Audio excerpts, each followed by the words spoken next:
Salutations, respected viewers. I am George from Ireland.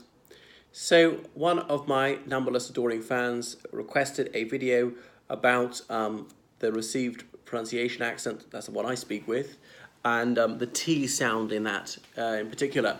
So, letter T, not as in the drink that originated in China. It's a hammer and anvil situation with the T in standard British accent, so really whack it. Because in some forms of the English language, particularly in American English, T's, if they're word final or indeed in the middle of the word, are pronounced softly or scarcely at all. Sometimes they turn into more like a letter D. So listen to how I say these following words: what, that, 20, Italy. I know some people would more or less omit the T at the end of those words in certain American accents. In a Dublin accent, for example. I know Dublin's not in the United States. That's another example of a English accent or Anglophone accent where the T is scarcely pronounced if it's the end of the word. Like the vernacular Dublin accent, saying hwa is that, or ra, or a ka, like that. Or 20, in the United States, some people pronounce it more like 20, skipping the second T. Or Italy, even Bill Maher saying Italy, and the T is pronounced like a D there. Take the name Robert, or the word spirit. Perhaps I overemphasized it on the last one. So there's the glottal stop in certain British accents, the Cockney accent, which is that of working class Londoners, or the working class in southeast England more generally. Things like water bottle being pronounced as water bottle. So these are social markers. People's class is obvious the moment someone opens his or her mouth, like even the word British being pronounced as British. Okay, so we have long A's on certain words. Newcastle would be obvious. Someone who's actually from the city of Newcastle might pronounce it as Newcastle. Australia. But in the old days, the advanced RP accent would have it even more dramatic, say Australia and Austria, but now some people have changed that to Austria as though it's spelt with an O at the beginning. So one of the best distinctions between, let's say, a standard British accent and Northern English is this one: singing in the bath. But someone with an accent from Northern England, like Cheshire or Yorkshire, might say singing in the bath. So the pronunciation of the A is very different. Other things, people often using quite as an intensifier rather than the opposite, rather than the moderator.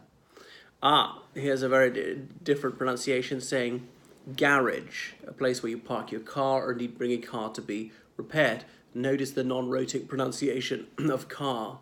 It just sounds like a double A rather than car. Now, what else?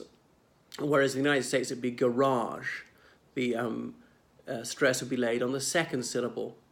So obviously it's a French word. So in the United States, in a sense, people pronounce it more accurately, more faithful to the original French.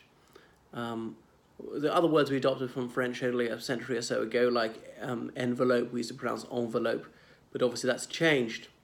Give you an example of more non-rhotic words, like George, even my name, just sounds as though it's spelled Jawj. War, hair, far. Listen to the A's in those again, if I say them again. War, hair. It's quite long A's. Far, past, last. So the A's are elongated and the T's are really hammered home.